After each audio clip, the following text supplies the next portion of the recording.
Do you ever just feel like none of this matters? Like, what's the point? The straw that broke the camel's back is an idiom described as the last in a series of bad events that results in an upset or anger. That Straw is a game that had over 8 years of development and had its own creators second guessing if they even knew what they were doing. And the camel is the gaming audience. Bethesda's massive success in this millennium can be attributed to a larger, more casual audience being enveloped into a genre that once excluded them. Traditionally, role-playing games were too complicated or confusing, so when they were streamlined and offered on a fantastical and post-apocalyptic platter, RPGs were in the perfect position to place a once niche game studio among the headline-grabbing, record-breaking AAA crowd. But what happens when that general audience start to see the cracks? What happens when the issues once only criticised by the hardcore crowd become so ingrained into the game that the audience at large now notice them too? Starfield was inevitable. It had been forecast since Oblivion. It was only a matter of time until Keep It Simple Stupid became It's Too Simple Now Stupid. While those modern Bethesda games were lambasted by a niche fandom, they still offered a complete package that made an overall good product. Whether it was excellent exploration, an addictive gameplay loop, or endearing lore and world design, around the valid complaints, there was still fun to be found. So what happens when you strip all of those back to their bare minimum? What happens when the exploration isn't excellent? When the gameplay loop isn't as addictive, and the lore and world design doesn't hold a candle to what we have come to expect from the once prestigious Bethesda game studio stamp? Over the next few hours, myself and fellow retrospective creator Evan Prince will analyse, critique and break down Starfield, where it went wrong and highlighting what it does right. Against what the Zeitgeist Online says, the game does have some decent elements, they're just far more disjointed than they've ever been in the past, and spread thin across an imposingly wide game. A staple of most RPG games has always been character creation, especially Bethesda games. Starfield's creation options are pretty similar to what we've come to expect. I don't have a ton to say about it beyond the fact that it's very similar to Fallout 4, and I was somewhat disappointed. I love character creation in games, especially RPGs meant to make me inhabit the world I'm playing. But I've seen better than this in games like Saints Row 3, which has one of the better character creators I've seen. However, they were definitely trying to keep this one more realistic, so there aren't any silly options available, really. One thing I'll say is that I was more satisfied with how my character looked after creating him in Cyberpunk 2077 than I was with Starfield, and you can take that comparison as you will. I know to a degree what they were probably thinking. Why bother going crazy with it when modders are going to give you whatever creation options you want? Which is probably true. I've always been one to mod my RPGs to maximize my experience, going back as far as KOTOR.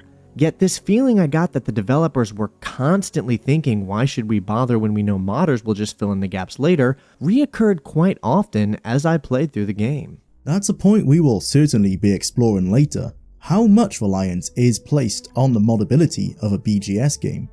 Visual character creation is a staple that we all knew would be coming to Starfield, and there isn't much to critique here. The facial feature and body editors are as before in Fallout 4 and 76, however, instead of being able to morph and warp as you desire by interacting with the face itself, which I often found quite finicky, especially when using a mouse instead of a controller, Starfield has decided to return to the trusty sliders from Skyrim and before.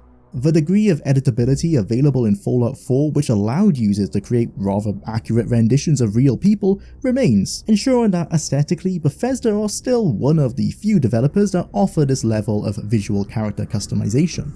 As Evan mentioned, this is what we have come to expect, and anything less would have been a disappointment. Remember that phrase for the rest of this critique. The creator isn't perfect. For the minutiae of adjustments one can make to their cheekbones or lips, there are odd omissions in other areas. Beards haven't survived the 300 years of human progress, for example, as there is only one style of long facial hair available. I later realized that this is probably because they would clip through the space helmets. This is the same reason why glasses have been removed from the galaxy. Either we all got LASIK, or the contact lenses cabal strangled out the spectacle market. These limitations, no matter how minor, bring up the question of whether you let the player create whomever they like, or if you restrict their choice into the confines of the lore. And if you are going for the latter, how strict do you be? For example, skin tones and eye colours are quite limited and weirdly don't go as dark as they can in real life, which may disappoint some. Faces are also brighter than the body's skin tone. I'll admit that this may just be the overexposed lighting on this particular character creator screen highlighting the faces more though. It could be an Oblivion fanservice reference, they've been leaning into that lately. But seriously, these visual limitations are juxtaposed against a now infamous inclusion later on in the creator. Do Bethesda want us to create whomever we want for role-playing purposes or not? Furthermore, with the eye colours, for a game that allows cataracts as a design choice, why can't we pick some more unnatural colours? I mean, coloured contact lenses exist in our world, and if the dust on Mars can turn eyes red, why can't we have purple eyes or crazy options like, I don't know, dark brown eyes, the most common eye colour on Earth? My eyes are darker than this. This isn't fantasy, I get that. They wanted the game to fit a more realistic design philosophy as they kept telling us. It's frustrating, however, when you're given options that are a smidge outlandish, yet refuse to go the extra mile. I'm not asking for my character to be blue, but I don't see why, by their own lore writing, that only the rocks of Mars have an effect on eye colour. Well, I do know the answer. They needed a neat reason for a military group you meet as part of a faction questline to be named the Red Devils. From what I can gather, they didn't add more rare colours because their NPCs didn't need any more. I guess we should be happy that they even let the player choose these red eyes instead of leaving them exclusive to those NPCs, even if doing that would make more sense when it comes to your own character's background. It's really an issue with the universe BGS have created at large. There's a lot to discuss there later on, it just isn't clear what the world of Starfield is meant to be. Clearly it isn't an outlandish sci-fi game, nor is it pushing the boundaries of self-expression, instead taking the most vanilla aspects of our own world, dashing in a few modern elements and calling it a day. Basically, the aesthetic choices are mostly as expected from Bethesda then. I was pleased to see an additional walk cycle animation and hope that we can get more of that type of specialization in future titles. There's only a single additional option in Starfield, but it's something we haven't seen from BGS before, and the more customization we have access to, the better it is when it comes to inhabiting a character unique from yourself. This is our first time interacting with the user interface, and it leaves something to be desired. For one, these bars running down the left hand side of the screen appear to be sliders, right? They're not. There are a number of thin buttons running horizontally. For controller users, this works just like a slider, as you can easily switch through the options with the right and left D-pad buttons. On PC then, you would expect to be able to click where you want and the slider would move to that place. You know, like any other slider interface on a PC. No, the slider will only move over by one selection based on whether you clicked to the right or left of the highlighted bar, which is made more confusing by the design, inspired by visualizations of DNA sequencing. It fits aesthetically considering what we are doing to this poor person, but it makes it seem as if each one of these colored bars indicates an option. Again, how you would expect a slider-like UI element to work based on prior experiences in other titles. Is this nitpicking? Yeah, of course it is. I fully admit that most PC users perhaps felt a minor degree of frustration and then quickly forgot about it after this happened. But this lack of care for mouse and keyboard users apparent on the first UI screen is indicative of more to come. Onto the backgrounds, the triumphant return of real role-playing options, of which have been missing since the days of Daggerfall. These are a small step in the right direction, however the choice is superficial in the long run, boiling down to a few select dialogue options and reactive voice lines. Their direct effect on gameplay is how they determine your playstyle for the opening hours of the game, as they determine your initial perk loadout. Perks are granted each level, so this choice can and will be overcome later on. The dialogue options then are the key factors behind your decision, barring your background being the foundation of your character build's backstory of course. That dialogue is half-baked. The prime benefit it offers is an additional voice line you wouldn't have seen had you chosen another background. They rarely have an effect on the progression of a quest or how NPCs react to you outside of a few quips, nor has the dialogue implementation been applied unilaterally. often missing in areas where it makes the most sense. For example, when joining the local police force in New Atlantis and I was asked whether I had prior experience, my soldier build was unable to mention his time within the service, despite that being one of the main fast tracks into the police force in real life. A similar occasion arose when playing as an explorer who was unable to react accordingly to characters who often stated their intent to explore the stars. It's not that the dialogue choices don't exist, but that it is inconsistent when they will appear and inconsequential when they do. Next comes the traits, which have negatives as well as positives. They're entirely optional if the idea of a negative choice is too frightening, and even if you do choose them, you will still have the benefit of removing said negative at a later point, often for the cost of some currency. I am happy to have some variety and distinctive choices for character building. Some is better than none, I will admit, yet I can't help but feel that 1. How these have been implemented emphasizes BGS's fear of locking content and adversely affecting the player, and 2. The options we do have are so milquetoast that you'll find yourself opting for the same preference as many others due to the alternatives being so empty in comparison. Let's start with that first point. Not wanting the player to regret a decision made this early, they have made the traits optional, and secondly, even if you pick some, you will always have the choice of removing it or simply ignoring it. The adoring fan, for example, can be entirely ignored and left on a park bench after he is introduced, or you can remove him via other methods. Take the player house too, which straight up lies in its opening text. You will not need to pay a monthly mortgage, there is no system in place to take money from the player like that. And if you never visit either it or the bank you purchased it with, you'll never be financially harmed by this choice, possibly even forgetting you ever took it. Traits had the potential of introducing unique challenges for repeat playthroughs, motivating players to try different builds. Many tabletop games have already explored the game design compromises needed for such systems. This isn't an unexplored area, and again, Daggerfall had done it all before. As they are, the traits are mostly a set them and forget them system, with the stronger choices standing out for the additional content and advantages they present. Kid Stuff, for example, introduces wholesome content that adds to the experience. Alien DNA provides a moderate buff to a vital resource you will find yourself battling with food items not being beneficial enough for their nerf to be felt. And religious perks offer access to a lootable chest or a means of avoiding combat with a hostile faction. That isn't to say there's no point in choosing the other options, but when the role-playing effects of the traits are largely minor, the few that actually have noticeable results overpower those that are lacking in comparison. Interestingly, a few of them have the player aligning oneself to a faction, a choice one cannot make in good faith if they know nothing about the game. This is one occasion where traits encourage creating alternative builds after you have played the game and learnt about the factions.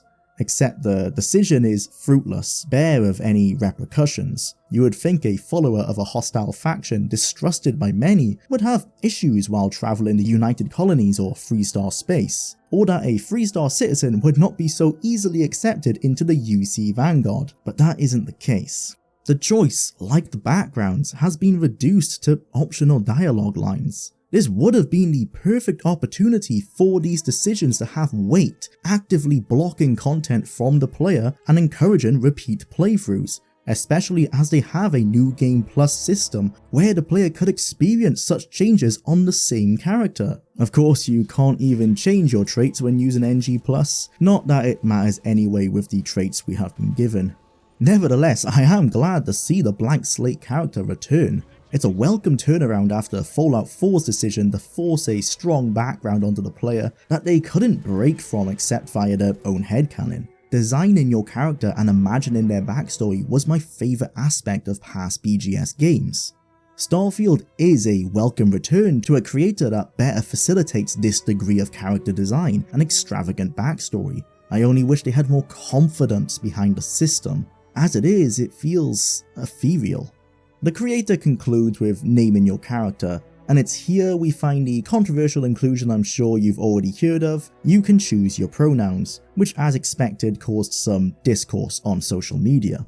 Whatever your stance is on the topic, it should be noted that this has very little effect on the game. You are rarely referred to by your pronoun, so this choice is mostly an illusion, which describes a lot of the choices in Starfield. As we proceed through this lengthy video, we'll be lending ourselves to our respective strengths and interests. Jwlar is fantastic at recognizing, breaking down, and analyzing mechanics, progression, and the like. My interest has always leaned heavier towards narrative, story, world building, lore, etc. And this opening level is just really mediocre in pretty much every way.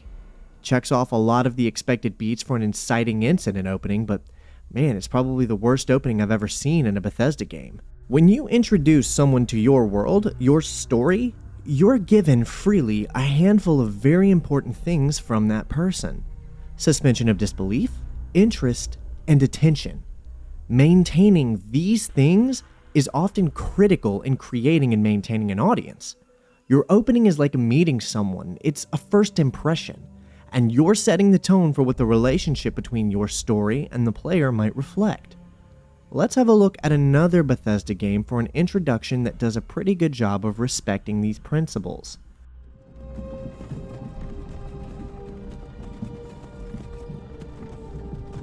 Hey, you're finally awake. You wake up in the back of a carriage being taken to your execution. You were trying to cross the border and get away from Skyrim, but you got caught. Now you and the other prisoners with you are about to die. Then we see someone get their head cut off, and right before we lose our own head, a dragon flies in and burns everything down. As the player, we take control of our character right as we have to escape through a burning village and are given a choice of who to follow, the Imperial or the Nord, which also sets the precedent for the Civil War story and the fact that tensions are high and we will probably have to pick a side. I'm not saying it's like the best opening ever, but it's really solid. It introduces the player to the world. It's exciting. It asks questions that make the player want answers to it, and it makes me anxious to see what's next. So how does Starfield open? Bethesda's epic, multi-year development cycle, space operatic sci-fi RPG. You inhabit your character as he descends down an elevator with two other miners as they throw out some Marvel-tier dialogue. You'll never guess what happens after that. We control the player as we walk down a hallway, and then we get a mining laser, which we use to shoot rocks. Then after that, we get more dialogue. I was actually shocked at how mediocre this was. I mean, I've seen worse openings, like the time I covered Bungie's Oni on my channel, which has one of the worst opening levels I've ever seen. But this is not good at all. It's not like you need to have explosions or violence as a mandatory for your opening, but this is a space RPG. This is the best they could do for an opening? I can think of a dozen better ways to open this game. Okay, they wanted us to be a miner. Why couldn't they have had us be like on a mining capital ship, where we see a huge planet outside first thing, and we see space or something? I'll go into some better alternatives in a second, but let's keep going. We as the player end up going up to an artifact and interacting with it when it gives us a vision. I like this. This is fine, but it's not nearly enough to interest me as a player. After that, we skip a little time before we go up to the surface to meet Barrett, a member of Constellation who stopped by looking for that artifact. This is where things finally get exciting as some pirates attack us, causing us all to run for cover and fight them off. This is kind of cool, but really it's a small escalation of a really low bar set by the opening. After we kill the attackers, we go and talk to Barrett about everything, like what happened to us, and guess what he does? He just gives you his ship. Yeah, he just hands you over the keys and recommends you go visit his group's lodge. I need to take a second and point out, yes, I see what they were going for. Like, I get it. They're going for a wish fulfillment fantasy. You're a nobody, a worker stuffed down in an underground mine when suddenly everything changes. I love the idea, actually. We all face a kind of mundane reality, and emulating that only to suddenly make everything so exciting is a great idea for an opening to a sci-fi game. In concept. The only problem is that this is not the way to do it, and maybe not even the game to do it with, honestly. Bethesda games have a reputation for being those kinds of games people play repeatedly, starting new games over and over again. Not to mention, people are trying to role play, and you are forcing us into a preset role. We can't roleplay like this. We're a minor. Nothing we can do can change that. In Skyrim, you were picked up trying to cross the border. Who were you before that? Fill in the blank. There's so much room for headcanon in Skyrim because you could have been anyone before they found you. Well, I mean, within reason. The same no one knew you until now when everything changes Dragonborn idea still applies there, but with a more open-ended backstory that leads into a much more exciting first impression. Now, granted, Fallout 3 and 4 did not offer that kind of role-playing freedom. They established exactly who you were with no room for made-up backstory.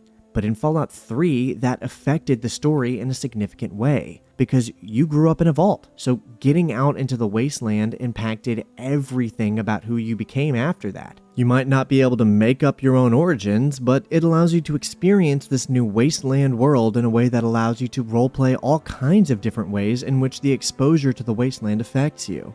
The fact that you were a miner on a backwater planet does not, as far as I've seen, come up again in any meaningful way. If I'd been the one writing the opening to this game, and Todd told me he wanted that wish fulfillment story, then I'd have started you in space. You know, for your big space game, maybe that will set a significant first impression? On a station, a mining station to be specific. If they wanted the nobody mining story so bad, then here's a better way to handle it in my opinion. You wouldn't have the mining tutorial, you don't need that. First off, mining is stupid simple and easy to grasp in this game. It didn't need a tutorial, especially not one built into the game's opening. There's all kinds of more complicated mechanics in the game that don't get tutorials, so why did they even bother with this? My only explanation is because they hoped it would set a tone, but I don't know. The shipbuilding is an example of something where a tutorial makes sense. It really deserved the narrative quest related to it to happen significantly earlier in the game in my opinion, but we'll get to that too. I'd have the game open as you descend out of a ship with a shipment from the planet's surface. Barrett is already in the hangar and he walks by you. You're a nobody, remember? He's there to talk to the guy who found the artifact. You can interact with Lynn and Heller here for a minute since Bethesda wanted these characters here for some reason.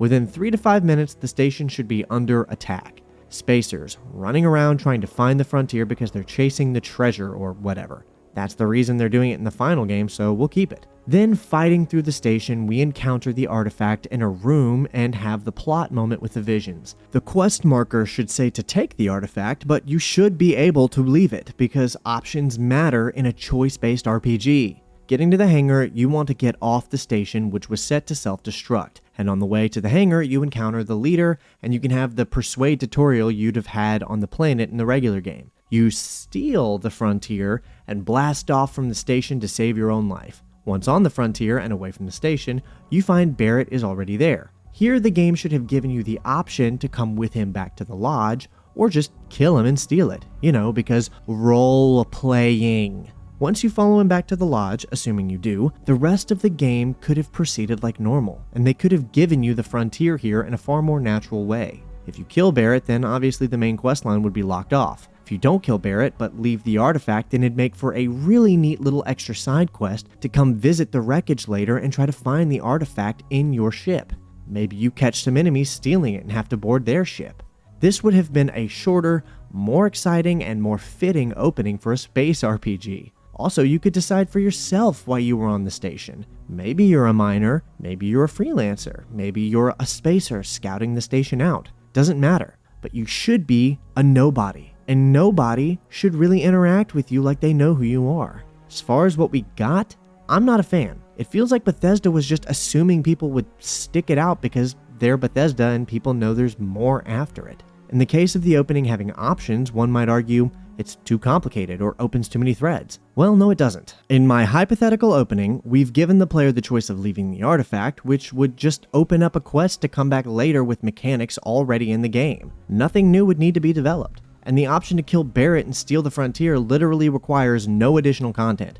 It just locks off the main quest line. And he could just give you the frontier at the lodge right after you go back with him, which makes so much more sense than him asking you to leave him on a random planet. Instead, we get a boring mining tutorial followed by a mediocre pirate encounter, and we're on a leash through the whole thing.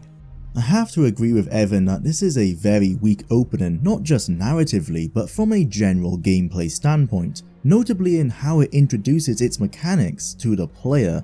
If you're wondering why we are and will be making comparisons to previous Bethesda games, it's because these flawed products were still more solid than Starfield in many areas. BGS has lost some of the magic that many of them loved them for, including myself. You may have noticed much of the valid observations and criticism online typically has someone replying how, "This is a Bethesda game, you should expect this," or the more condescending, "You don't like Bethesda games and that's fine." Don't like Bethesda games? I have enough hours in them to concern most psychologists. Not that lame-ass gamer credentials mean anything, but these comments are why comparing to previous Bethesda titles is valid. Starfield isn't just weak compared to the gaming market at large, it's weak to the other creations BGS made their name from.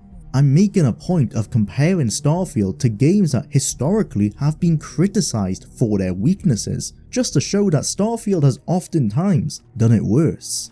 With that said, let's begin with Fallout 3's opening, Bethesda's newest IP before Starfield, by which I mean it was their first game in said IP. Thematically, it's brilliant, introducing gamers to the world of Fallout. Sales figures and general fan interactions show that this was many gamers' first initiation into this universe, and Bethesda handled it admirably. Vault-Tec, 50s Americana, dark humor, radioactive creatures, and a polluted dead landscape that pulls the player into exploring it. And yet, it is rightfully disliked for being slow, lacking many meaningful role-playing choices, and inhibiting repeated playthroughs with its tiring tutorials that cannot be skipped. Starfield's intro is much slower, clocking in at 40 minutes compared with Fallout 3's 24 minutes when rushing through both. It has even less role-playing choices, and it cannot be skipped, barring one exception.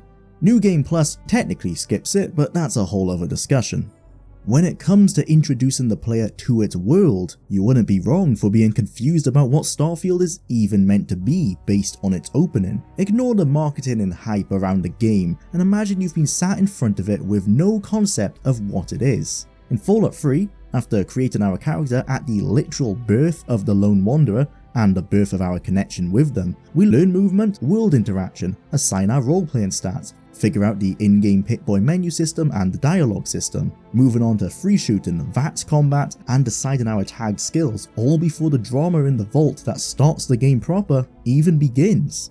That's in a little over 10 minutes of gameplay. In Starfield, we spend 2.5 minutes listening to quips from characters that have little impact on the game, learn movement, and then the very first brand new mechanic we're shown isn't space combat, the jetpack, or how to explore the hundreds of planets in the galaxy, you know, the main selling points of the game. Nope, we're introduced to mining using a laser. The comparison is obvious, and it's more worrying that they didn't reconsider this after the backlash that No Man's Sky received in 2016. Mining as a mechanic is fine, but imagine Skyrim's opening and the first mechanic we see after stepping off the wagon is how to use the pickaxe. Come forward, Nord. You must mine iron. Or if Fallout 4 told the player they should hoard aluminium cans and duct tape as they walked around their pre-war abode. As Evan said, the narrative direction with the player being a nobody, a lowly miner on their first job, surely looked good on the writing table, if there was one, but how it was implemented doesn't work. We don't spend enough time as a nobody for it to have any impact. In Mountain Blade, you can choose to start lower than low as an outlaw's child, and it's only through hard work that your progression to simply becoming a mercenary to a lord is enough to feel like an accomplishment, like you're making a name for yourself within that world. And this is a game that barely has a narrative. Or we can look at every boomer's favourite, Morrowind. Barring the cryptic opening cinematic, you start as a released prisoner with nothing to your name except the clothes on your back and an obscure package for a skooma addict in a nearby town. It takes half the game to learn that you may be someone of note, which again makes the progression from zero to hero hold meaning. In Starfield, you are a zero for less than 10 minutes before finding an artifact that becomes the centerpiece of the game's plot, thrusting us into the spotlight. makes the entire mining sequence incongruous to the rest of the playthrough. The player can keep referring to this minute segment of playtime as if it had purpose, but really we're LARPing as a humble labourer and ignoring that on our first day on the job, we found one of only a few powerful otherworldly artifacts. Not to mention that we may have a background often entirely incompatible with this new profession. How does a chef become a miner, or a diplomat for that matter? What must have gone wrong in their lives? But this is where you must write your own story, use your own headcanon to fill in the gaps, which not only am I fine with, I like this in RPGs. I miss filling in that empty text box in Morrowind with your background, and how you became a prisoner, or wondering how you became the Emperor's friend in Daggerfall.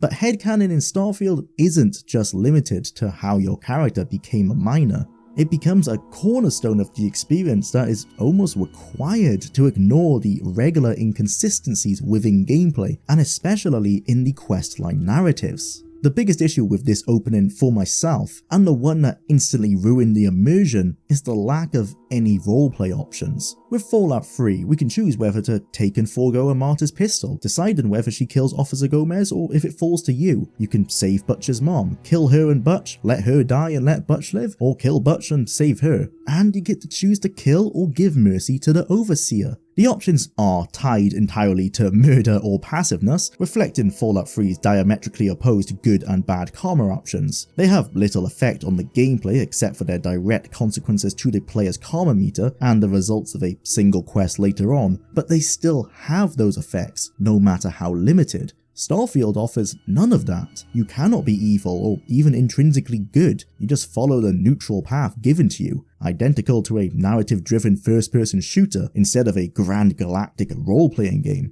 Even Skyrim lets you choose a side in the Civil War, regardless of how poor that questline ended up. We still have this single choice in the opening.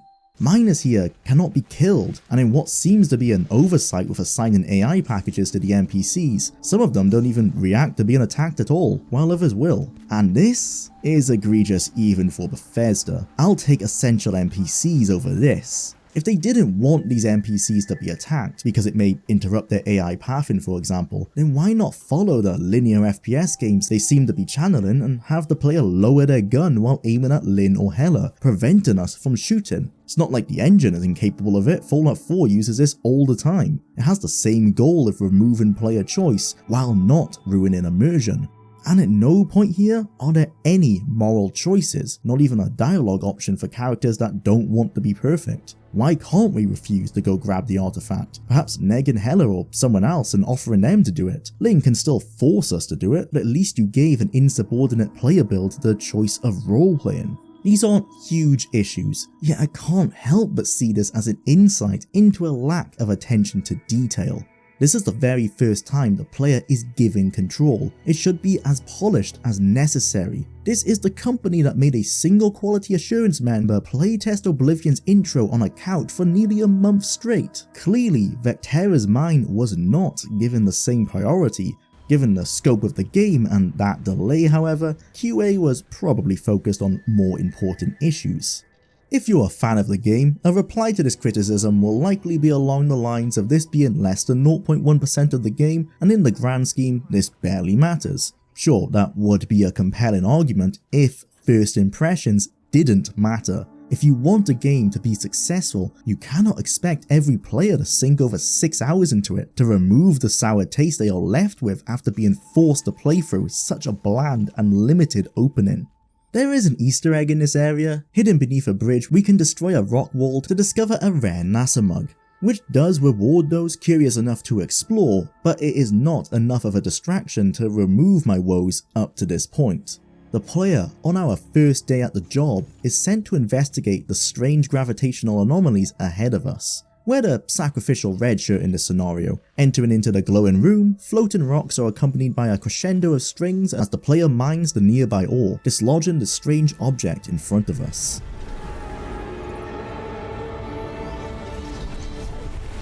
This grand light show is so good we'll get to see it 4 more times. It gets repetitive, a common theme.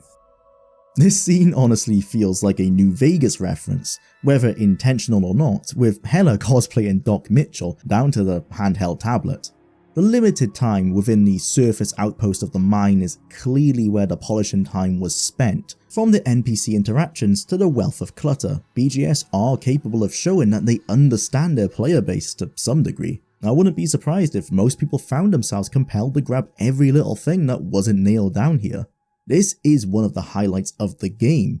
The design of these outposts is fantastic, extremely lived in, and with a level of interactability that many devs dare to emulate, apart from a select few, and even they rarely compete with BGS's expertise. Hiring modders to take these locations to the next level was a masterstroke, and I'm glad to see such talented work, once done for fun, being financially rewarded. With our pockets sufficiently filled, we observe the off-brand knockoff of Fallout 3's Capital Wasteland reveal, musical stinger and all.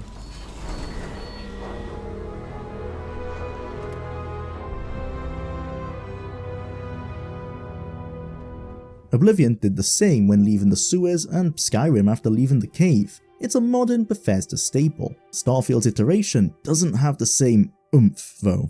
The landscape isn't as awe-inspiring, and we aren't as eager to enter the open world after being cooped up inside for so long, partly because we haven't been inside all that long anyway, but mostly because there are no distant landmarks to direct our gaze. There's no wonder of exploration or excitement to get out there. That's deliberate because this stinger and lighting adjustment was entirely unnecessary, and this sequence would be unchanged emotionally had it not existed, because this isn't the grand reveal from those previous titles letting us know that we're now free. We aren't. This is only the first 20% of the tutorial. At best, I can say this is a nod to those earlier games, a bit of fan service, but why imitate them with an uninspiring event?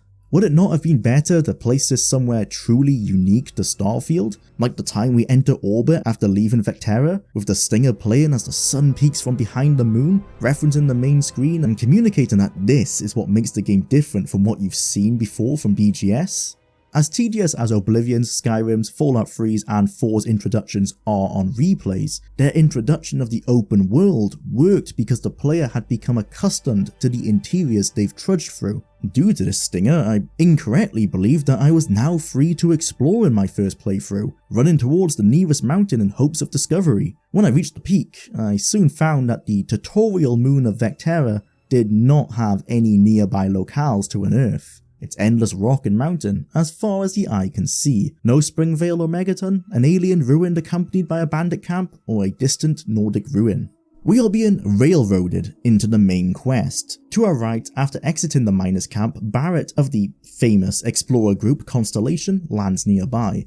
It's a minor timing issue, but had this happened a few seconds earlier after stepping onto the surface, I would have been more likely to notice this as the eye-catching attention grabber it's meant to be. I'll admit that the sound barrier being broken as the ship enters the atmosphere does help the player identify that something is up, so this mistake is partly on me for incorrectly assuming based on what I have been conditioned to expect. Well, we did the meme, we saw the mountain and we climbed it.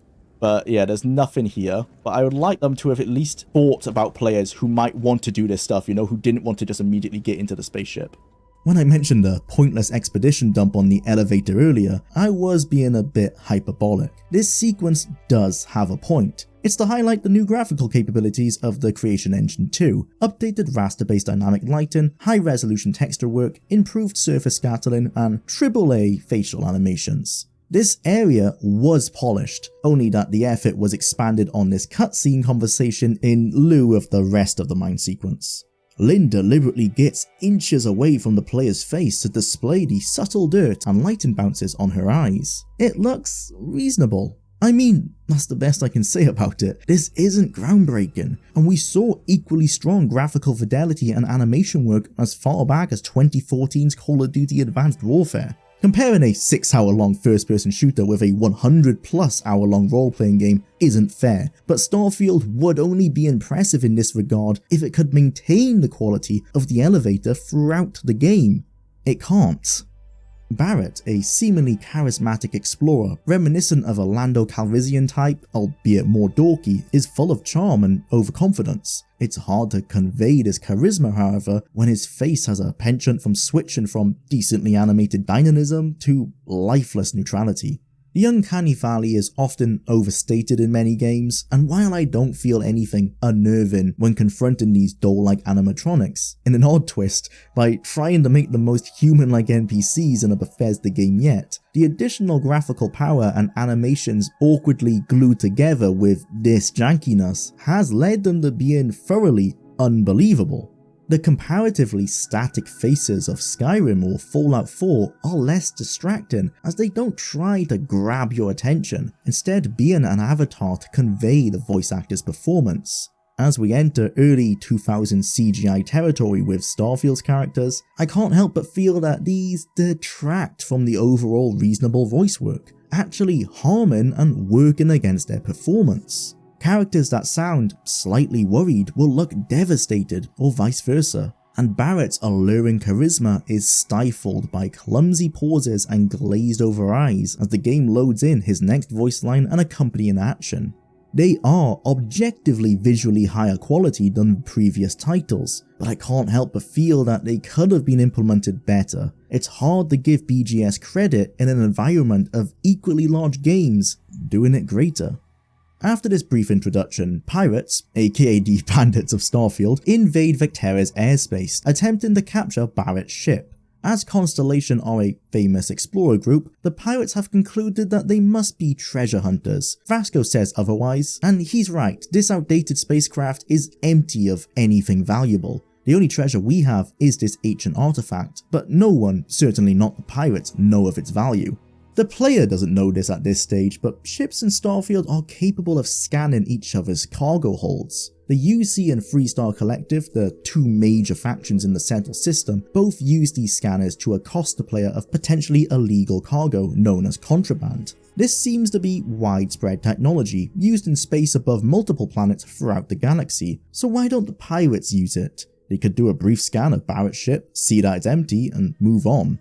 They may not have access to the tech, or they believe that the ship is using shielded cargo to hide its bounty. That's what the pirates themselves would do after all. Again though, that's all headcanon. This is the kind of gap filling the player is expected to make, and this is only a minor incident as the player isn't aware of this mechanic yet. It is only on repeated playthroughs that these holes appear.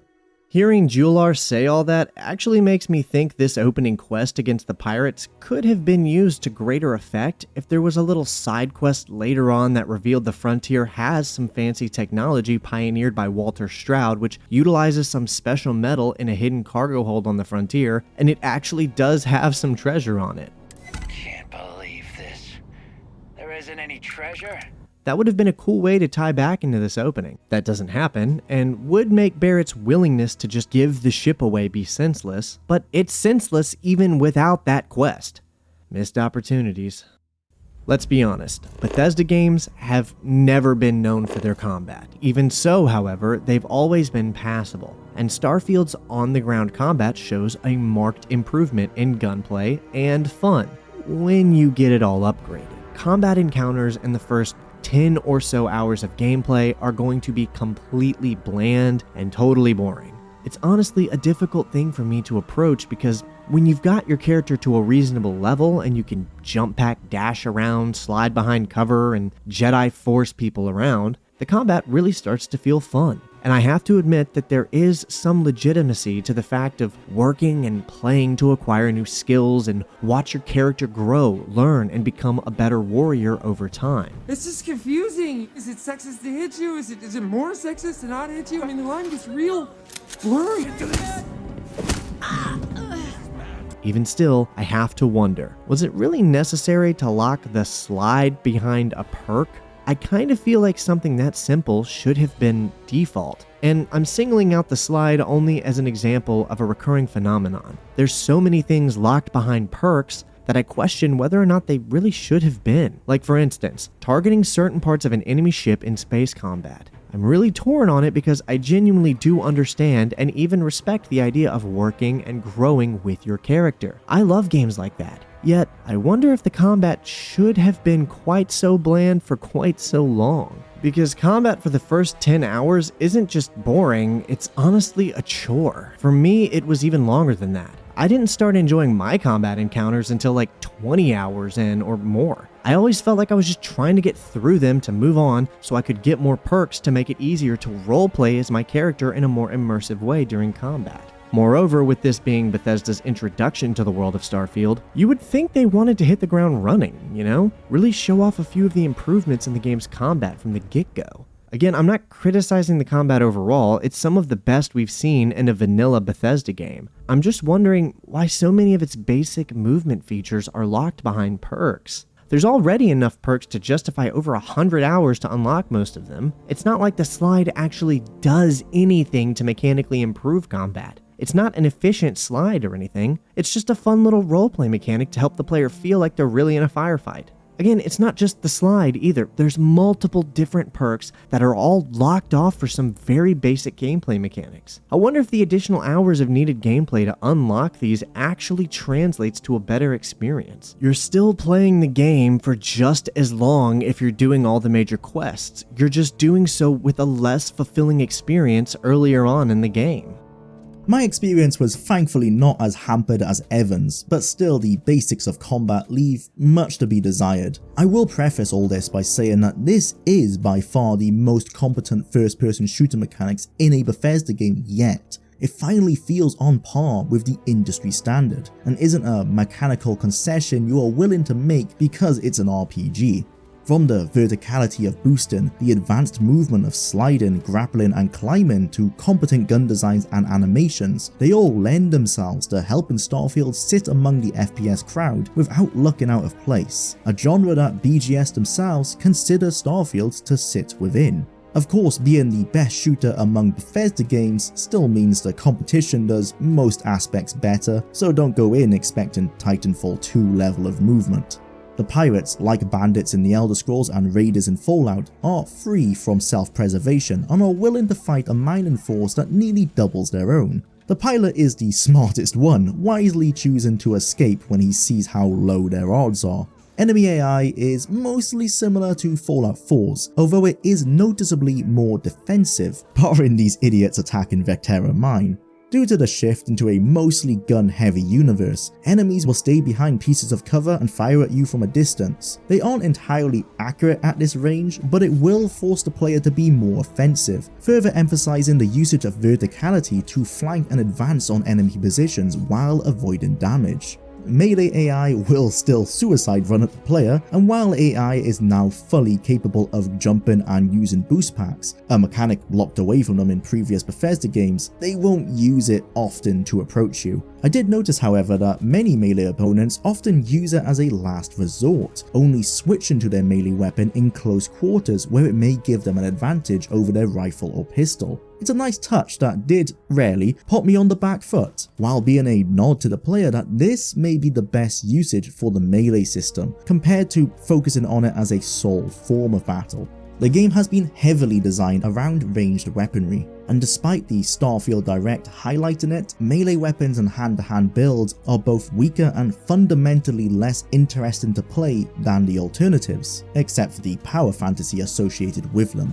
Ranged weaponry, especially ballistic guns, far outnumber any melee options, and the melee system is the worst it has been. It follows the same free attack combo mechanic of Fallout 4, including power attacks, but without VATs to compensate for its jankiness. It leaves the melee system appearing as an afterthought, and by appearing I mean most definitely being.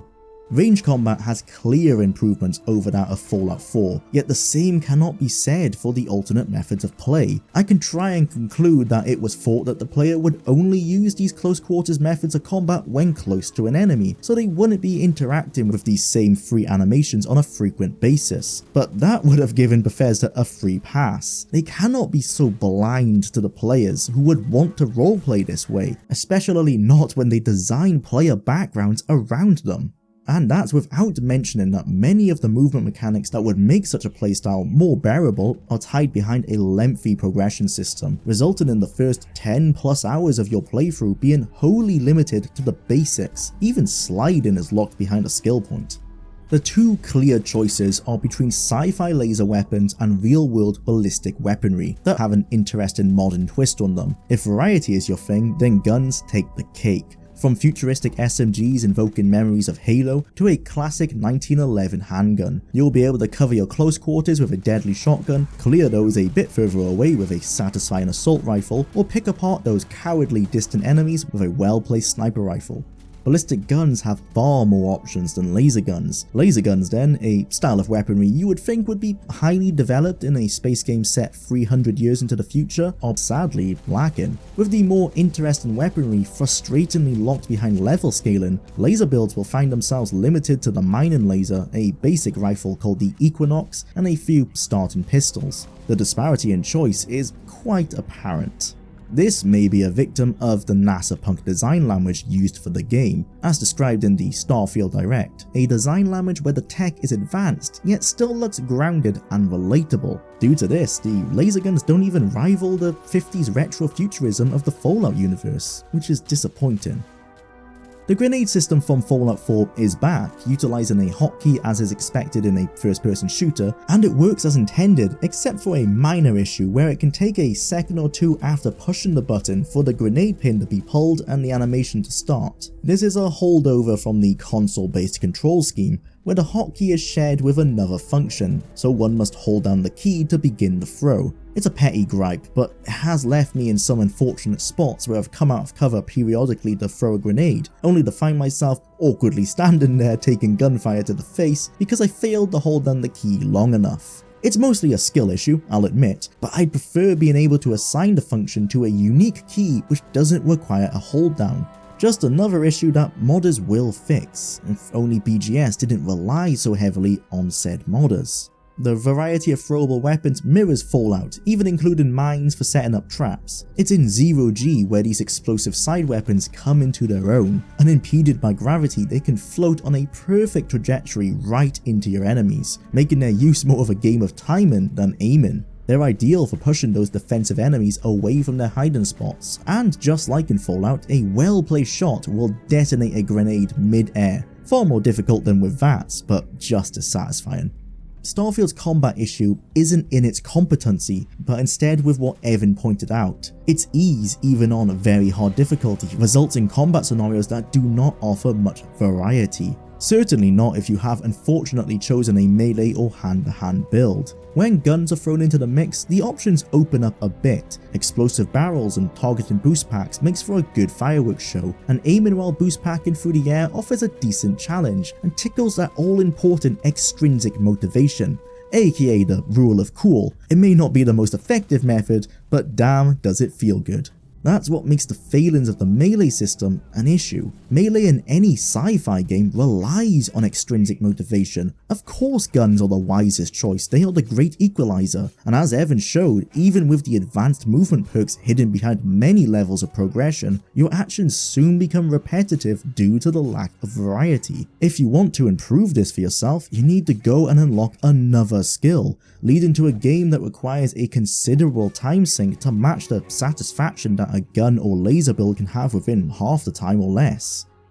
Back to the pirate attack on Vectera. This is said to be the most polished Bethesda game on release yet, thanks to an 8-month-long delay. In my experience, that does seem to be true, even with the save file bloat and crashing becoming an issue for some Xbox users. Despite the extra polish, the classic immersion breaking issues from previous games do still pop up. Just look at these hurt animations, where the miners walk over, seemingly unharmed, to their particular spots before becoming overcome with pain. Or how they forget their woes if they are interrupted, suddenly stand up, acting fine, and then sitting back down to be in pain again. Maybe they were in shock? This isn't even considered a criticism by many fans and is what some attribute to Bethesda's charm.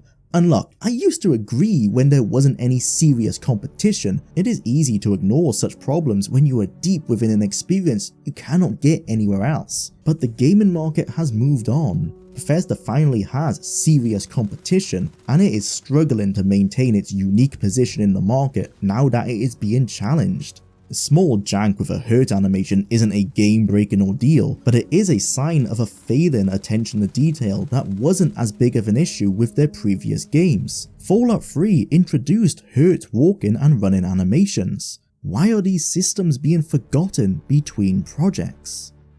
As the pirates flee, Barrett, the only other person that Constellation knows to have experienced these visions, decides that the best course of action is to give the player, a lowly miner, the keys to his spaceship and the guidance of his robot companion, Vasco. Why does he trust us? It's all based on his hunch that we are excited to learn more about the artifact. Barrett trusts us because he's written to, and we have no other option but to follow what he says to the letter. Barrett's reasoning for over-trusting a complete stranger with an invaluable artifact that could be the key to everything is that he's going to stay behind and help Lynn defend the mine against pirates. But aren't the pirates only here for Barrett's ship? Well, Emil thought of that one. The pirates now want revenge against the miners, which means they'll send a stronger force next time. Barrett is staying behind to offer support while Lynn and Hela wait for their employers to mount an evacuation. He isn't completely dumb. Vasco has been instructed to keep us on the chosen path of the game's tutorial, invoking Protocol Indigo, forcing no deviations, no distractions, no dalliances.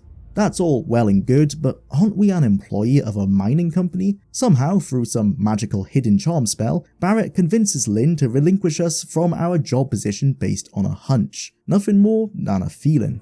To save my sanity, I'll pot this down to Lynn doing Barrett a favour, or taking a liking to the player. She does give us an affectionate nickname after all, a privilege not offered to the other miners. This is all headcanon again. Dusty was just as likely used because the writers wanted Lynn to refer to the player, and asking her voice actor to read hundreds of names was unfeasible. We cannot deviate much from the game's pre-programmed path. We weren't given freedom as we passed the false flag vault opening, and we aren't given freedom now that we have a spaceship and a map of the entire galaxy with hundreds of sol systems to explore. We are still in the tutorial. This is the Imperial Sewers, Vault 101 and Helgen on steroids. What hurts it the most is these occasions where we should be free. This is a Bethesda game. Why can't I explore the moon as I please? Why tease me with the freedom of a spacecraft and force me to follow your predetermined narrative? On a second playthrough, when this is all obvious, you can blast through these beginning tutorial areas with ease, as with those earlier BGS games. But on the first time through, where first impressions matter, Starfield is actively teasing the player with its possibilities. I have to agree with Evan that starting this game with the mine is the strongest failing of the opening sequence. Our time as a simple labourer doesn't have the impact the writing wants it to have, and the magical MacGuffin has already lost its significance due to the flippant candidness of those most interested in it. With Barrett handing us the frontier and Lynn relinquishing our mining contract, both making these decisions on a whim, already we are a mini chosen one, almost being begged by the narrative to take this artifact seriously. I understand the need for the balancing act, else you face the same narrative concerns and immersion break of players ignoring Alduin's return or their abducted baby's son. But Starfield's flip to the opposite, where Barrett displays little responsibility for the artifact, doesn't push me to follow Vasco's instructions to go to the lodge. Informing Whiterun of Alduin's return was the wise course of action to prevent dragon attacks decimating the province, and the plot suffered if, and more often than not when, the player ignored that, but Bethesda still gave the option to ignore it despite this. The same with all of their previous role-playing games. They may push you towards the main quest, reminding you of a missing son or a runaway dad, but freedom to explore the world and shake the shackles of the main quest always came first. With Starfield, they've put their foot down. We will engage in the first act of the story, whether we want to or not. This isn't always an issue. Many RPGs rely on their story as the main pillar of the game's progression. But this is a Bethesda game, as many of the staunch defenders point out. And in a departure from that Bethesda formula, the player has been deceived with multiple points of freedom, tantalizing us with the possibilities before forcing us to follow a predetermined path. This may be on purpose. The whole forbidden fruit tastes the sweetest theory. I can't help but find the frustration associated with the tactic as more of an annoyance than exciting. You cannot explore Vectera, you cannot fly where you want, and we must do as Vasco says. Only then are we finally free to explore the galaxy as we please. The time investment required to reach the unimpeded open world has steadily increased with each Bethesda entry, but this is by far the longest, nearly twice as long as any other. The Frontier is our first ship, and our permanent ship. We're stuck with this bad boy, so you better get used to it. Vasco teaches us to take off and we're off into space. We'll cover spaceflight and combat later, but I will point out that Bethesda did learn from some of the criticisms of their opening tutorials, as there is a place to skip this flight tutorial, and it fits thematically both for returning players and for a build that includes the piloting skill. See, I said we'd be pointing out the good stuff too. Vasco explains that we cannot continue on our way to Jemison due to the high odds of Crimson Fleet attacks. Remember when I mentioned how the pirate attack doesn't necessarily make sense due to a game mechanic that the player doesn't know of yet? Well, it gets worse. We are told only a few missions later that we can use the grav drive to escape combat whenever we want. We could jump to Jemison right now into the safety of UC system defense with no problem. A plot hole in a Bethesda storyline is as common as an analogy used to describe how common something is, but this one is unforgivable. Vasco is lying to us. We are deviating from his master's direct orders because he's a bloodthirsty mechanical psychopath who has finally been given the reins to melt some pirates now that Barrett is out of the picture. Either that, or he's heard all of my criticisms up to this point and is hoping to appease me with a plot of explorable land. Kreet is a nearby moon that the Crimson Fleet are using as a staging area for this solar system, but all of the pirate vessels that are attacking the frontier are arriving via their grav drive, so this staging area is redundant. They could be coming from any solar system. The grav drive allows faster than light travel. The player's ship doesn't even use the grav drive when travelling within a solar system, as can be seen by the variation in cutscenes. I guess Vasco had one of those magical hunches in determining that this is where these ships are coming from. It's clear at this intersection, only 20 minutes into a game that should maintain one's attention for at least 50 and up to hundreds of hours, that this is not a product designed to be scrutinized. The effects of Kiss and Emil Paglarural's crusade against intricate narratives has left a piece of media that is best consumed with your brain switched off. My opinion on this is probably controversial, but I don't necessarily mind games that require the consumer to do this. If anything, many games, especially those built around grinding, are designed around it. Games whose monotony implores the user to multitask to provide the ample degree of enjoyment associated with the time-wasting nature of this very hobby. That's what second monitor videos like this exist for, right? But deep, immersive role-playing games are not in that category, and it's a shame that the brain-dead storytelling that Bethesda has recently grown infamous for has led it down this path. I spent half my time in dialogue pulling that classic Jackie Chan "what" meme. I'm fine with adjusting my real-world understanding and personality to fit the world a game is set within. That's a privilege that RPGs benefit from, yet I can only stretch my suspension of disbelief so far, and there is only so much headcanon I am willing to write to fill in the glaring holes left by BGS's laziness. This can be further seen by the fact that we are often given an opportunity to ask certain characters why we are doing what we are doing, almost as if the writer knew we would have these questions. Alas, these are used as methods not to question the NPC, but instead to shovel the reason to the player, begging us to submit. Vasco reiterates that we are on Kreet to dispatch the pirates, as they will only keep following us, ignoring that we can grav drive to Jemison as we please. If you thought that Vasco may be doing this to protect Barrett, Lynn and the mine from subsequent attacks, well, 1, that again would be headcanon because Vasco never says this, and 2, the ship that subsequently attacks the mine is already seen leaving when we land. Or this is the ship that lands during the boss battle on Kreet, it's not really clear. Regardless, if that was Vasco's plan, he failed astronomically. I'll give Bethesda the benefit of the doubt and use some conjecture to assume that this sequence once made sense. This is all based on the fuel cells placed behind the boss battle of the Kreet outpost. If you don't know, originally Starfield had a realistic fuel system that would require the player to refuel in order to use their grav drive. It was concluded, however, that this system wasn't fun during testing, leading to the heavily gimped implementation the game is left with. Seeing as these fuel containers are placed here and are even in a position where a stealth-based build could jetpack over and steal them while avoiding a confrontation with the pilot captain, my assumption is that we originally had to go to Kreet to fuel up so that we could jump to Jemison. This would give a legitimate reason why we can't jump to Jemison right away. I mean, this outshoot of rock next to the fuel cells and the boss fight placed on the roof just seems all a little too coincidental in my opinion. Continuing to question Vasco, he reveals that his reasoning for Barrett entrusting us with the ship is based entirely on the vision. Barrett needs us to help corroborate his vision story and get Constellation to take the artifact seriously. Perhaps Barrett believes that by sending us alone, it gives a strong message to the team who sincerely believe the story with the visions. It's a contrived reason for Barrett's otherwise absurd decision, but it assists the player to understand it. We're informed that Barrett is personally fascinated by his vision and wants to learn more about it from the player, so surely it would have been wiser for him to come with us then? According to Vasco, Barrett is trusting in us so that we will support him.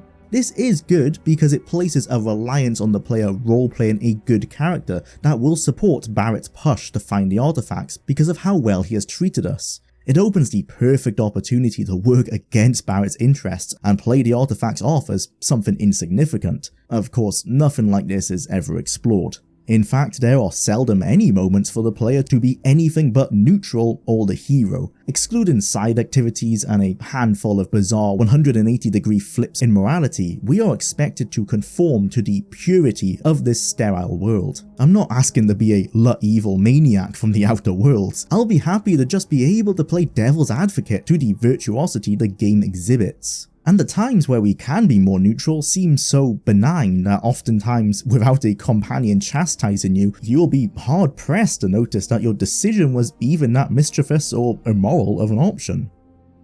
Kreet is our first introduction to planetary exploration. Finally, we are free to explore within the confines of this landing zone. When I say the exploration on Kreet is barely unique from exploration on any other planet, I am being a bit hyperbolic, but not to the extent I would hope. For the most part, the gameplay loop we are acquainted with here is the loop you can expect to repeat from here on out. Exploration is unlike what we have come to expect from Bethesda. The magic is still there in parts, but man is it diluted to hell.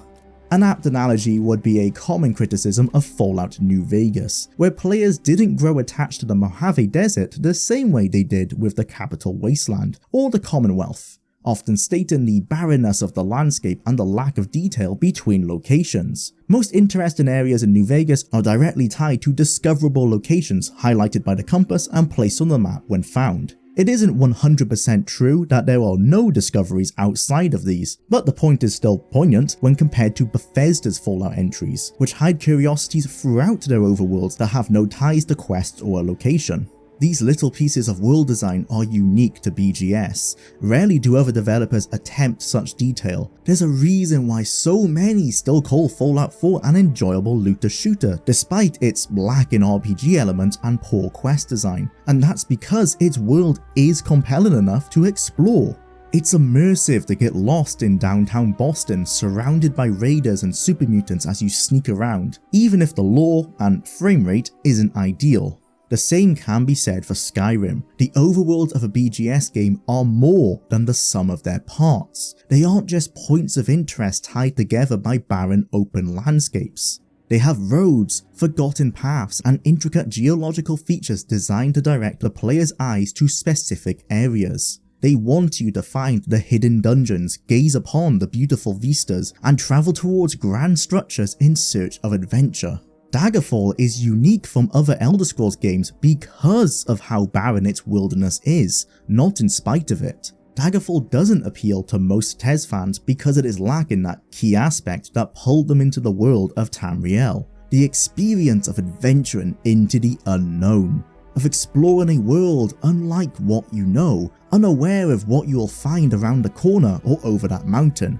It's the result of rampant procedural generation, filling the space in between content with aesthetically pretty nothingness.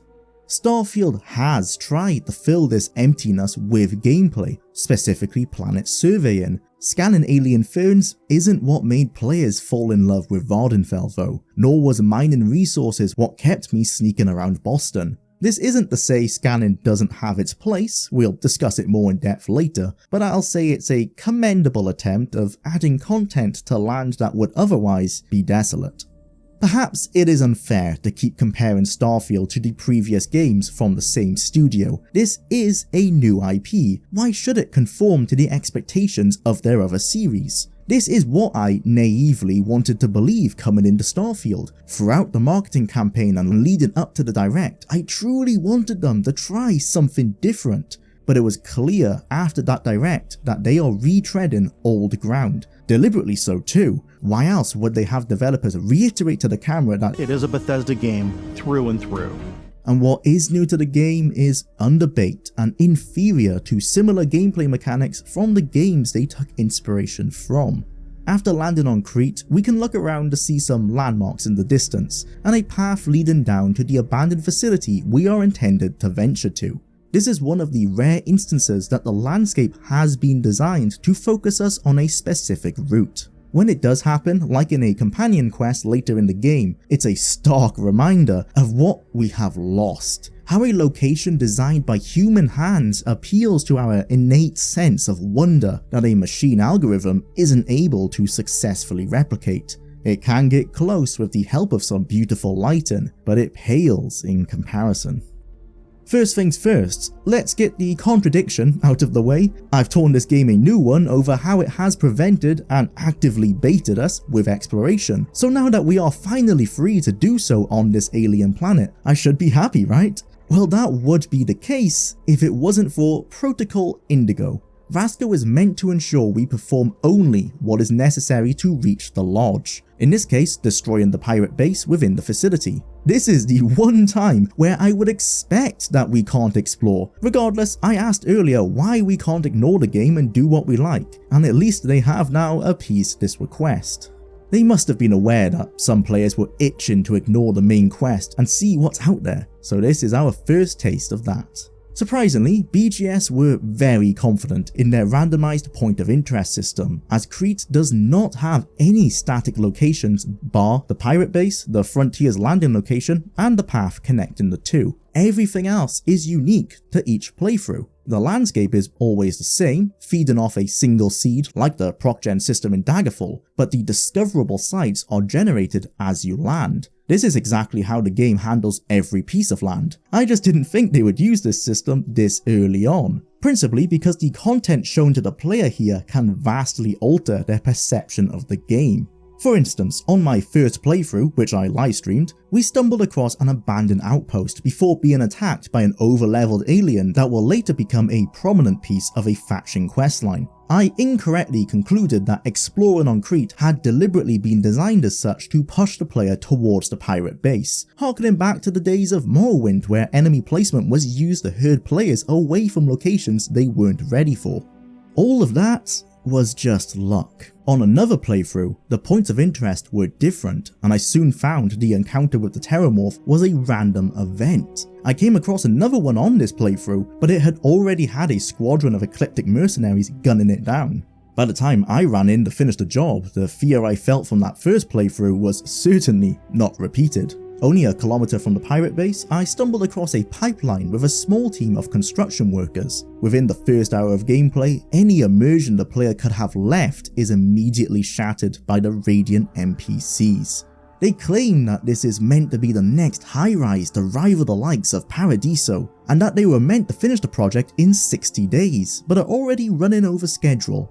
That's a hell of an understatement for a pipeline with no other visible construction nearby, just 5 workers and a single robot. Truly a vibrant, living world. The foreman hands us a Radiant quest to convince an AWOL employee to return to work, directing us towards the mission boards if we want more. This is before we are even allowed to travel outside of the story locations. What does Vasco have to say about all this sidetracking? He can't be best pleased. We're flagrantly breaching the rules of Protocol Indigo. Yeah, he doesn't care. He doesn't comment on our diversion. He doesn't even appear to be aware that we have abandoned the main quest to complete side activities. Seeing as this is a Bethesda game, let's treat it like one. As you leave the cave from Helgen, you can follow the compass markers to find standing stones, hostile camps, bandit-filled mines, a small village, and a witch's hut. In Starfield, in the randomized version of this Kreet landing zone, I found a miserable building site paradoxical with the description given to it by its workers, the builder's accommodation housing the AWOL Radiant Quest NPC, a dried up coral reef, a dried up coral reef, a dried up coral reef, a dried up coral reef, a dried up coral reef, a dried up coral reef. Confidence wasn't the right word for the decision to use randomized POIs on Kreet. It's arrogance. They really believed a system that would willingly spawn identical locations adjacent to each other was fit for purpose in exciting players within these crucial first hours of gameplay. After an hour of wandering, the most interesting discovery was the Terramorph encounter in the first 5 minutes. You could say that I'm playing the game wrong, yet all I'm doing is playing the game to the rules set for me. If they didn't want me to explore, they could have placed high cliff faces behind the Frontier's landing zone. That was how this same problem was handled in the companion side quest I mentioned earlier, and it worked to keep the player on task. Due to the methodology behind the creation of the world spaces, if you're aware that these are created using procedural generation, then you already know that they will be missing the little treasures and novelty pieces of detail fans love. And if you weren't aware of the proc gen before playing, it wouldn't take long for you to come to the same conclusion. This isn't to say exploration is worthless, only that it pales in comparison with the expectations many have from the world design of BGS. Wildlife will still wander around you, possibly attacking if provoked, and the landscape is dotted with alien flora and boulders atop rolling hills and vast valleys. It all looks very competent. And it can, at times, evoke that wow factor we got with the volcanic tundra of Eastmarch or the lookout from Vault 101, but it rarely succeeds in tempting the player to unearth what mysteries may be hidden in front of them. The only time you'll find yourself searching with great intent and seeking every nook and cranny is at the handmade locations. Hence, planet exploration boils down to travelling as the crow flies to an icon on your screen. The Planet Survey minigame exists to break up these journeys, a mechanic designed to maintain your attention and distract one from the realization that much of this game is spent running between content, rather than spending the entire time immersed within the content. A handmade world obliges the player to be invested when traversing through it, in a way that a machine-made one cannot. It is within these handmade locations where one can find hints of that Bethesda magic. They maintain a similar quality of level design found in modern BGS games. Vast dungeons full of combat encounters to large open spaces with more interactable objects and containers than you can count. The issue is not with the locations themselves on an individual level, but instead with how they are integrated with the world at large and how many unique variations of them exist. I can't say running across my 5th coral reef struck me with the same sense of adventure I felt in previous titles, nor did the gamified treasure chest located in the center help me appreciate the natural beauty of the area, or how realistic it's meant to be. It may be realistic for much of space exploration to be empty, but is it realistic for each POI to have a convenient lootable reward, or a random encounter tied to it? Is it realistic for not 1 but 2 UC ships to land in Freestar Collective space, one of them belonging to the UC's mercenary military branch? Is it realistic to find a construction company building a factory only a kilometer from a pathetic attempt at a hotel and a base crawling with pirates? Or to find an abandoned mine crawling with hostile religious fanatics living so close to said pirates that they are directly visible from each other? This mine also happens to be one of the locations that can be later randomly chosen to contain another artifact. Yep, even the main quest locations are placed in the random POI rotation. If the goal was realism, then that has been completely lost in places like Kreet. The world loses a sense of believability when such contradictory elements are cramped within walking distance of each other. In the previous handmade game worlds, they already had effective means of approaching the same problem, the conundrum of having content close enough together to maintain the player's attention while maintaining its legitimacy within the world's authenticity. For the most part, the landscape would use its geography to separate the locations, utilizing rivers, forests, lakes, or sheer rock faces to impede your progress. Not that that stopped people, and other times the locations were integrated into each other. If a raider camp was near a dwarven ruin in Skyrim, you would see some dwarven trinkets in their camp and a few dead raiders in the ruin. In Fallout 4, raiders and super mutants will have gang wars in downtown Boston if they lived across the street from each other. Sure, it wasn't perfect, but when combined with effective level design, the player was unlikely to see a similar scenario to the ones often seen in Starfield, as sightlines could be obscured. The worlds subsequently felt real within the confines of their rule sets. Starfield only follows its own rule sets when it has been scripted to do so. For example, antagonistic factions like the Pirates and House Varun will attack each other, but only in random encounters that have been designed for said interaction to occur. The Pirate and House Varun bases on Kreet cannot acknowledge or share world building with each other because they're randomized. It goes without saying that a human designer is capable of greater world building than an algorithm. In their attempt to fill an impossibly large game world, Bethesda have made it feel smaller and less connected than ever before. When you peel back the curtain and look upon the reality, the limitations become apparent. There's far more to cover with these planet surfaces, such as how large each explorable area is, but for now let's get back to Protocol Indigo. This abandoned facility belonged to the United Colonies, a peculiarity according to our robot companion, as we are within Freestar Collective space. This is our introduction to the factions, and it's handled well enough. We aren't given much insight into them, only that they were at war fairly recently. It places the nugget of information needed to push us into inquiring further when we can. I hope they don't accidentally ruin that suspense with a long-winded exposition dump later.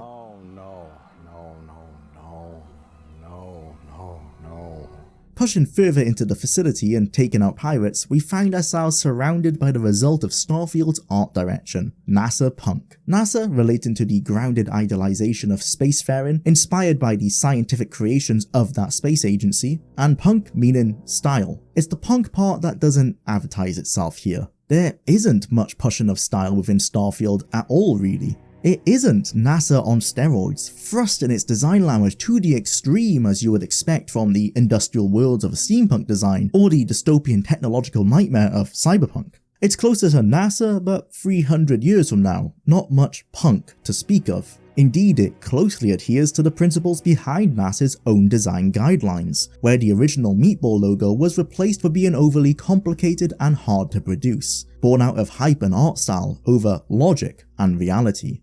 Logic and reality is exactly what the art style accomplishes, even if it comes across as lacking imagination. It's painstakingly authentic, bordering on benign. Rarely is there any circumstance where you can appreciate that they have tried to push the boat out and apply the clean postmodernist style of NASA in an unexpected way. It's in those surprising implementations that other punk styles appeal in a way that Starfield's NASA Punk rarely does. It is commendable, however, that the opposite isn't true. Much of Starfield sits within this chosen aesthetic, well except for the areas which actively oppose the art direction in lore, but that's a deliberate choice, not a lack of cohesive direction. The punk, while lacking, is still there, only it's pushed to the side. Its most obvious application is with technology. Starfield's humanity is technologically cemented. Control rooms of a capital ship arouse imagery of the iconic 1969 NASA control room of Houston, rather than anything science fiction. To the contrary, the art style is closer to science non-fiction. If Fallout is the 1950s idea of the future, then this is the early 1970s idea of it. Huge screens, chunky buttons, whites, blues and greys, cramped corridors, utilitarian clothing, and clean-cut appearances. The choice of art style isn't necessarily wrong. Art is much more subjective than poor quest design, for example, although it certainly harms some of the appeal to the science fiction adoring crowd that may have wanted something more alien and contemporary. This praise doesn't mean that there aren't areas of design that feel off. Throughout this facility, we can find old PC terminals, following the same purpose as the ones from Fallout, a means to conveniently convey blocks of lore to the player. This operating system is garbage. Immersion is reliant on the player feeling that the world they are playing within is authentic, no matter how outlandish it may be from our own. The Elder Scrolls has magic and dragons, but that doesn't mean an armored core mech could drop from the sky and fit right in. Authenticity is key. The world must be believable within the confines it sets itself.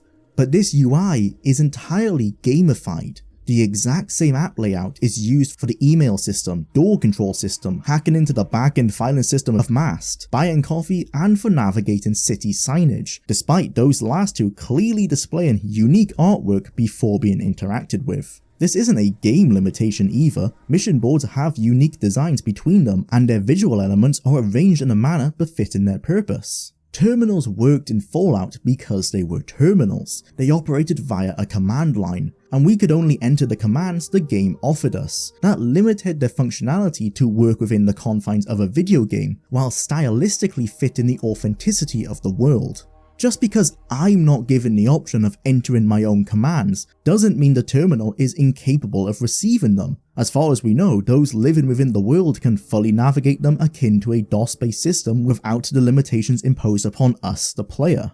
That isn't the case for PCs in Starfield, because what we are shown on screen should be close to what those living there should see. I'm not asking for the buttons to be there, but if we cannot see where they may sit, then I must assume they don't exist, making these work machines next to useless, except for displaying confidential information to the Chosen One. This was either a time constraint or a who cares decision, which is valid. This is a video game after all, but immersive computers weren't ignored by other RPG franchises, so why should we let it slide for BGS? Even compared to those mission boards, the Starware operating system appears underdeveloped.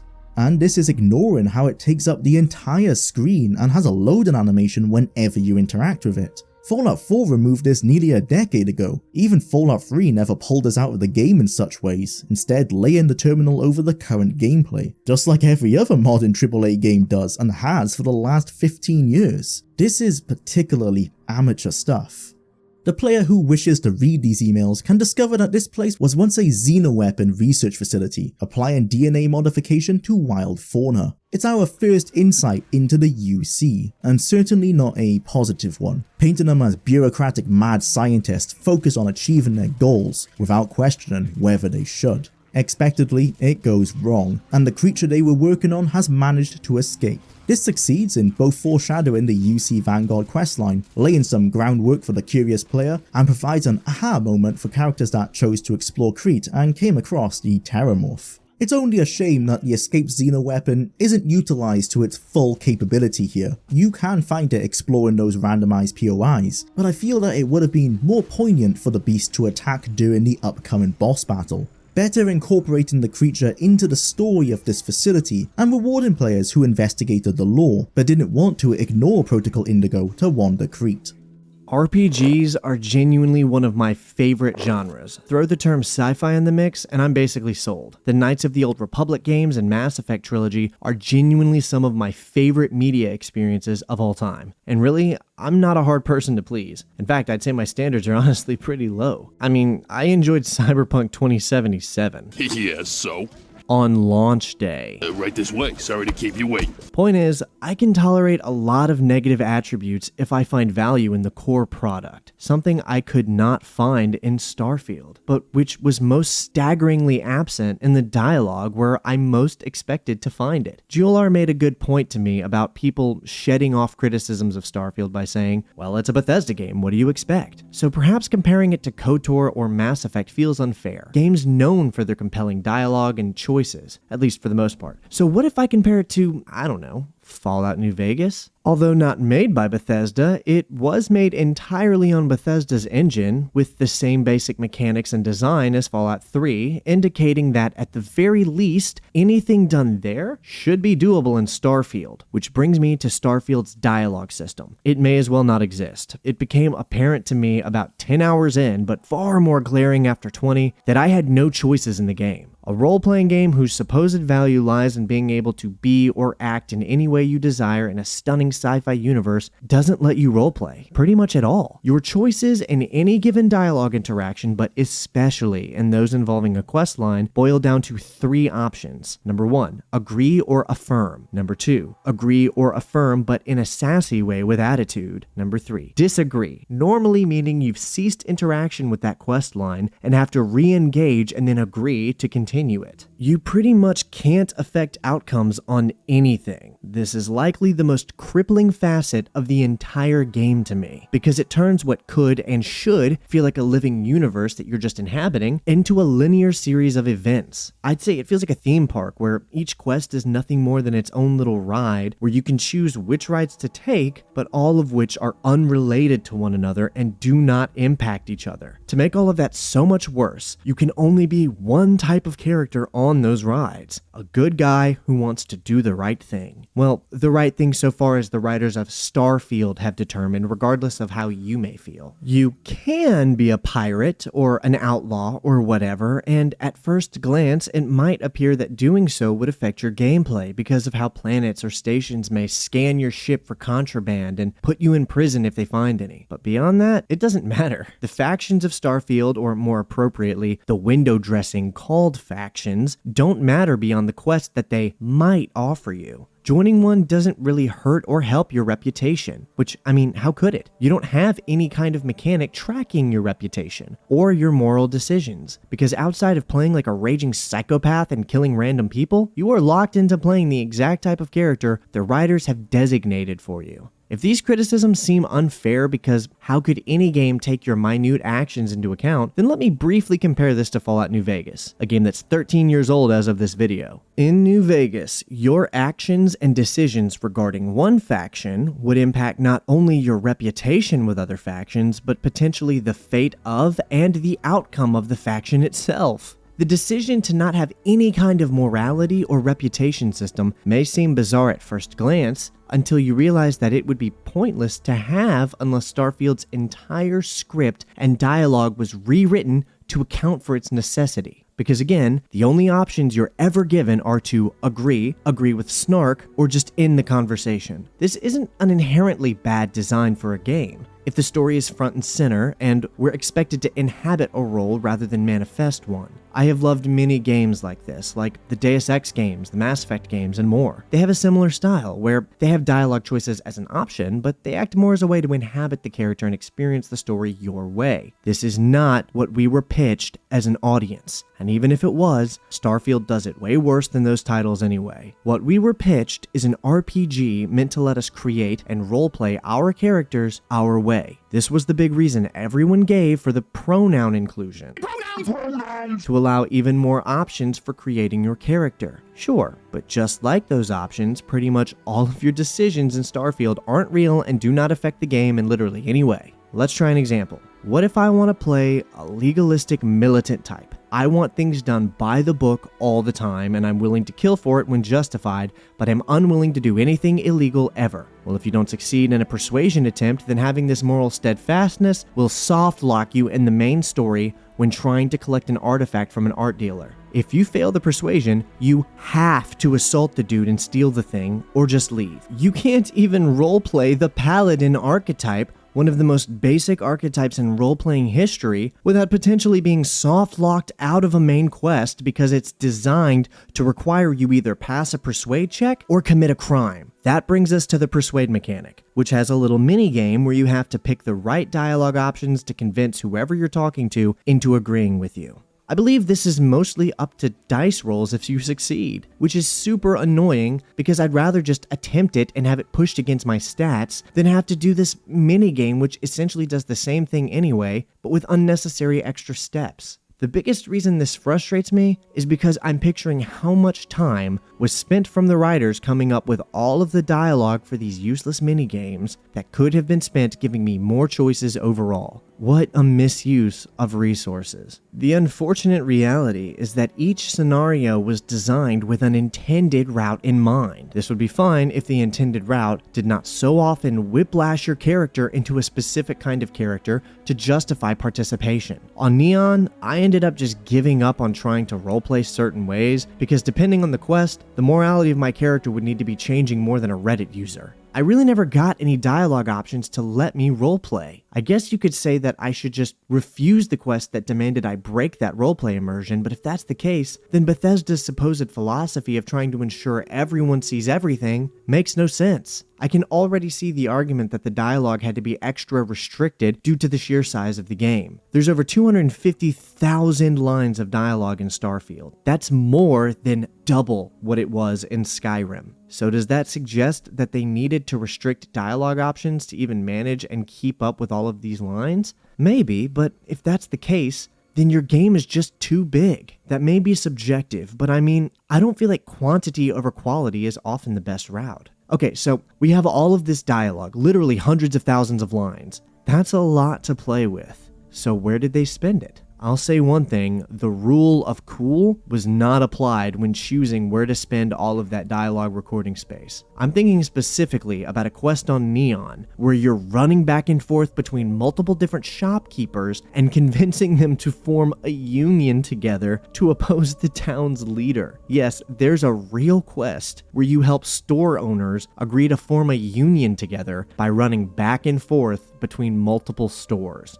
You can say, well, Bethesda games have always had smaller, more down-to-earth quest lines like that. It's part of the charm. Sure, okay, but now the necessity of keeping 300 menial little quest lines has turned into 32,000 lines of dialogue, which has now become means to justify why my role-playing interactions won't let me have any dialogue choices. So if you really break it down, it becomes justifying the existence of hundreds of boring small quest lines taking precedence over just eradicating them for a few significantly cooler and more interactive large quests. Again, I suppose the better option technically boils down to subjective preference, but subjectively, this decision sucks.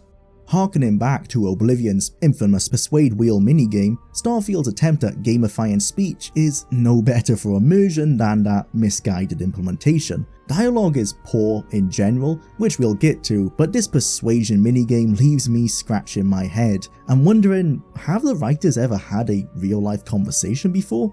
The options presented to the player are often disconnected from what the NPC had just said, leading to a circular debate that can barely be constituted as a form of communication. How can the player take any character seriously considering their personality and wants and how best to persuade them onto our side when the discourse quickly breaks down into a disjointed back and forth devoid of logic? The green, orange and red coding system can be assumed to be arbitrary. One would assume that the green options, the options that are generally coherent, decently convincing and not the ramblings of a psychopath, would be the most likely to work. Statistically, that may be true, but in practice, rarely do these seem any more successful than the so-called riskier selections. The point system too rewards gambling on the absurdity of these options, forcing a speech-based player to roleplay a deranged braggart as the most effective means of achieving their goal. Being an RPG, your success with said minigame is heavily tied to your perk selections, and rarely will a player who avoids said perks find much value with the minigame bar trying their luck. Most encounters won't even punish you for attempting this antisocial behavior either, so it's often worth the shot. If you do level up the speech perks, the minigame is no more than a few button presses to progress onwards. You won't have to contemplate the actual words your character is saying, as you need only focus on what actually affects the minigame, that being the tiered color system and how many points you will earn. BGS have boiled down a mechanic that should be designed for orators into some crude arithmetic barren of personality and charisma. This style of play should be for the kind of role that aims to smoothly talk their way through any scenario, not play green light red light in an incoherent to and fro. Evan's comparison to New Vegas reveals the superiority of a game that has a competent team of writers behind it, while still working within the confines of a system designed to progress naturally within the flow of a conversation. As with Starfield, the success rate is tied with your character's build, but the options presented to you are consistent with the discussion up to that point. and more importantly, they're actually compelling. The writing allows the player to inhabit the role of their character, whether they be well versed in the art of discussion or a blunt object of intimidation. You don't convince an NPC with a series of ambiguous notions, but with a well thought out response that maintains the illusion of a genuine conversation. If your skill set isn't up to the task, the dialogue reflects this with a feeble attempt at persuasion, allowing the player to experiment with the option without dropping the most heinous of insults and somehow walking away scot-free. The problem is that this is all reliant on the quality of the writing over the system itself. BGS then had their work cut out for them.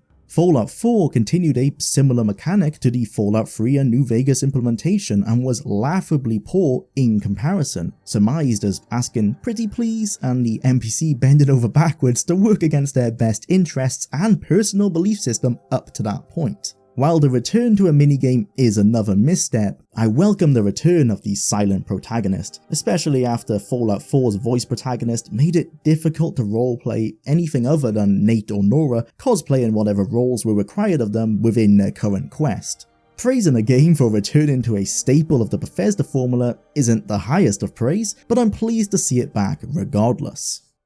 As criticism should be constructive, like Evan earlier, I will offer an example of what I believe may have been a better opening. Not because I think I'm a superior designer, but to try and give some perspective rather than simply tearing the game down. It's all about those vital first impressions, and Starfield's first impression could have been far stronger had it focused on selling its USPs and introducing the player to its world building. This example may not be an improvement in your opinion, but I believe it would be more exciting and superior in grabbing the player's interest into the story. Note that this isn't my perfect opening that would require rewriting a lot of the game. I'm going to make a point of not changing the writing or the mechanics that are taught to the player, instead trying to highlight that there are better alternatives even when working within the restrictions Bethesda have imposed upon themselves. That being a forced string of events pulling the player towards the main quest.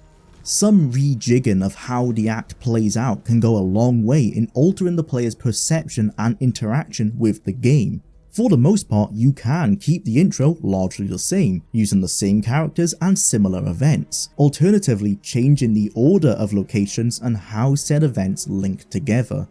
We're still a lowly nobody on our second job as a freight employee transporting goods from Mars to Jemison. Lynn and Hella are our supervisor and co-worker respectively. They can have their quippy convo and walk us around the interior of the ship, introducing the player to the lore of space travel, grav drives, and the dangers associated with traveling across the solar systems. As we approach the cockpit after the dangers have been explained, a group of pirates grav drive in, attacking the ship. They dispatch our grav drive and dock to the freighter. Now floated in 0G with the power flickering in and out, Lynn yells to the player to grab a pistol from the nearby gun rack and prepare for the pirates to board, beginning the combat tutorial. The pirates are killed, but in the fighting, so is the freighter's pilot.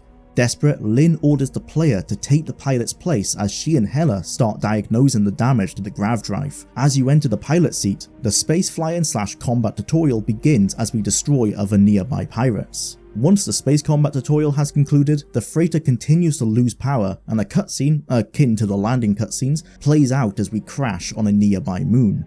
This starts the Kreet section of the tutorial, although rather than entering an abandoned UC facility, we're venturing into an abandoned mine because Hella has found some peculiar signals from within. To explain this decision, you can have Hella exasperated nervously about the signals, with Lynn impatiently calling for him to calm down and check it out with the player if he's so worried. To stop the player wanting to explore the planet's surface at this point, which is my goal with this example, the points between the crashed ship and the mine entrance can be designed like Sarah Morgan's companion quest, utilizing decades of level design experience when it comes to navigating the player through an outside world. As we enter the facility, Hella, as our companion, informs us about how he used to be a miner and equips himself and us with some nearby mining lasers. The lockpicking tutorial can be within the surface level of the abandoned mine, and the persuasion tutorial, if it's still needed at this early point, can be tied to learning more about Hella's backstory. From there, we venture into the mine to find the artifact room behind a crumbled wall that has collapsed from the vibrations of the crash landing above. We grab the artifact as normal, play in the rainbow cutscene, and then awake in the freighter. Lynn has patched up the ship and the character creator section plays out as normal. After which Barrett radios the freighter as he lands nearby. Vlad had noticed the energy spike of the artifact activating, and Constellation dispatched Barrett to come grab it. His conversation with us can be mostly unchanged as we agree to join him on the frontier. Lynn and Hela can go off on their own now that the freighter is repaired, and we part ways amicably, using the same excuse for Lynn letting us leave the mining job. Again, this isn't a bulletproof improvement, but I believe this would be a more exciting start that better sets the tone for the game. It shows off the game's USPs, aka its X factors, with the zero-G and spaceship combat, and only after does it introduce the artifacts and Constellation in one fell swoop, while never teasing the player with open-ended exploration until after they have been tied into the main story. Constellation are explorers after all. The best time to have some exploration would be after you've joined them. Personally, I would prefer that we started as a fresh immigrant to one of the 3 major cities, invoking the wonder and beginning from nothing feeling of Morrowind, but that is far removed from the methods of storytelling that modern BGS prefer to conform to. We're gonna have to wait for an alternate start mod for that opportunity.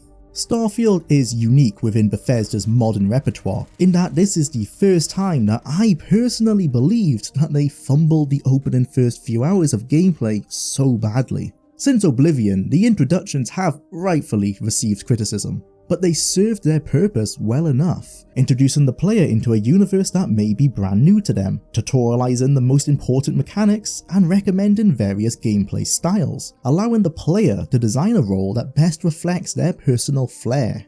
Starfield technically ticks all the boxes, but with its low stakes, inconsistent removal of player agency, and disordered sequence of events, the entire segment feels very confused.